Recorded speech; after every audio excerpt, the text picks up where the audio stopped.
वैसे अभी कोई चिंता की बात नहीं है, 295 केस है, लेकिन हम समय रहते जो भी स्टेप्स उठाने की ज़रूरत है वो उठा रहे हैं।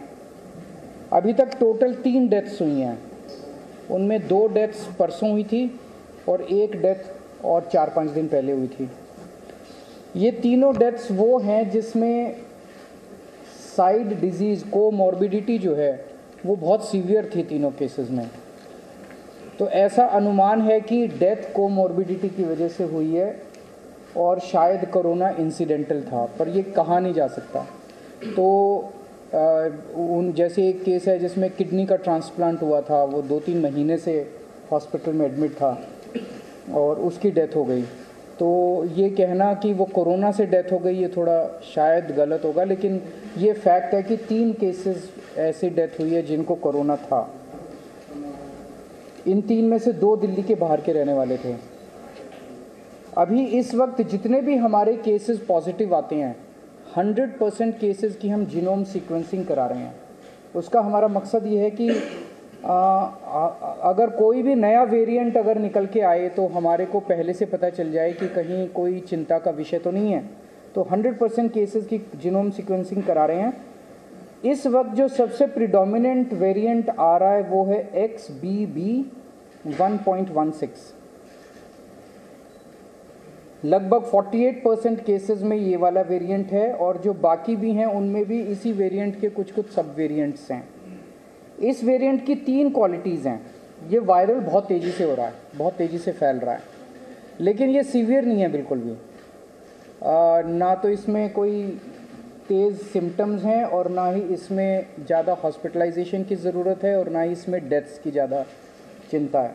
तो सीवियरिटी इसकी कम है, लेकिन इवेजन टू इम्यूनाइजेशन है कि अगर आपने वैक्सीन भी लगवा रखा है तो ये उसकी परवाह नहीं करता, ये उसके बावजूद भी ये इन्वेड कर जाता है।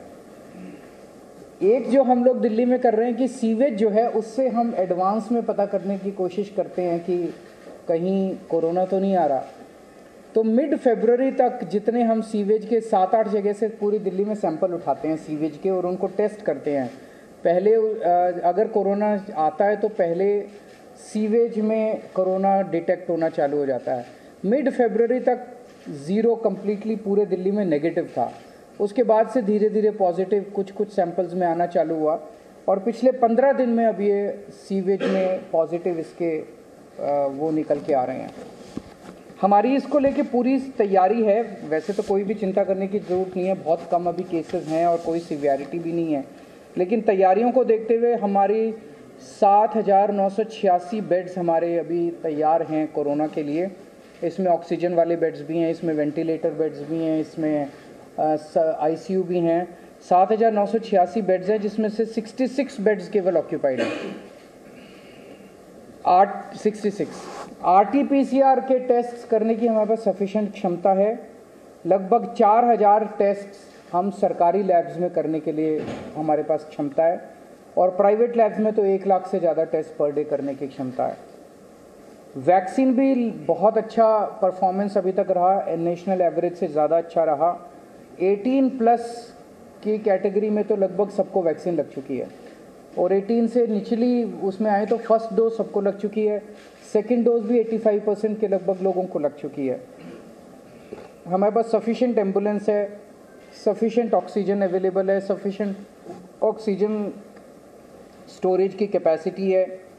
26 मार्च को हम लोगों ने 38 सरकारी दिल्ली सरकार के हॉस्पिटल्स की खुद ब खुद एक मॉक ड्रिल की थी कि बाई चांस अगर हो जाए तो, और इसमें जितने मान लीजिए कोई इक्विपमेंट काम नहीं कर रहा था, ऑक्सीजन वाली अवेलेबल है नहीं है, वैक्सीनेशन, सारी चीज़ों की एक तरह से ट्रायल करके देखा था कि सारी चीज़ें काम कर रही है कि नहीं कर रही। अब केंद्र सरकार के निर्देश आए हैं, 10 और 11 अप्रैल को एक बारी सारे सरकारी और प्राइवेट हॉस्पिटल्स की मॉक ड्रिल की जाएगी। इसके ऊपर दिल्ली सरकार एक कैंपेन चलाएगी। अब एक मीडिया कैंपेन चलाया जाएगा लोगों को कोरोना के बारे में जागरूक करने के लिए और एहतियात बरतने के लिए कि कोविड अप्रोप्रिएट बिहेवियर फॉलो किया जाए। एयरपोर्ट के ऊपर 2% के लगभग पैसेंजर्स को रैंडम टेस्टिंग की जा रही है।